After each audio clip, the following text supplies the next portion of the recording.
मैं भक्तों के हृदय का आभूषण भक्ति हूँ। मैं पुजारियों के हृदय का आभूषण पूजा हूँ। श्री हरि से दुरासत के विषय में सुनकर नारद चिंतित हो जाते हैं। शुक्राचार्य दुरासत को शिवाराधना का परामर्श देते हैं। देवी अदिति की भक्ति के प्रभाव से निकली तरंगें दिति को आहत कर देती हैं। अदिति द्वारा आहत दिति और वरांगी एक बार पुनः तारक पुत्रों की तपस्या भंग कर देती हैं। श्री महागणेश की कृपा से जो यज्ञ सिद्धि मुझे प्राप्त है, उसके बल पर तुम मेरा कोई अनिष्ट नहीं कर पाओगी।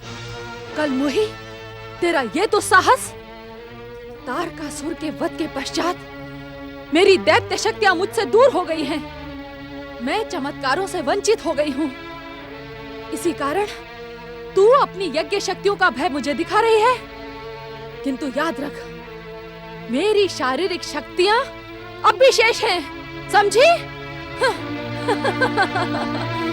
मेरे प्रहार तुझे इस आश्रम में रहने योग्य नहीं छोड़ेंगे। परमदेव श्री महागणेश, दीदी इस आश्रम के वातावरण को दूषित कर रही है। इनके कारण मेरे पतिव्रत धर्म पालन में बाधा आ रही है। इन्हें इस आश्रम से दूर करें परमदेव। ओम श्री परमदेवाय नमः।